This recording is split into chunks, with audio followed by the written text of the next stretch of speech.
Hello friends, मैं chiropractor doctor प्रीति गुप्ता। अभी पटना का विजिट चल रहा है। नवंबर का फर्स्ट विजिट मेरा होगा, गुवाहाटी का होगा।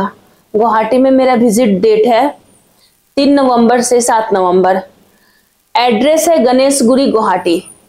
जिनको भी अपॉइंटमेंट लेना हो, इस डिस्प्ले पे नंबर दिया गया है, आप अपॉइंटमेंट ले सकते हैं। मैम कहाँ से आई हैं आप?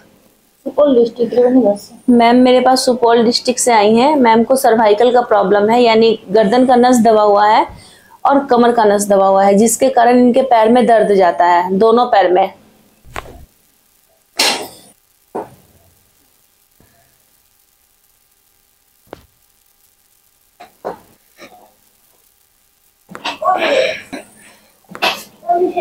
ऐसे रखिएगा।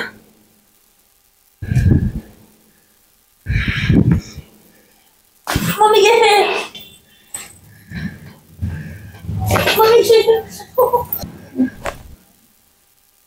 नहीं सर।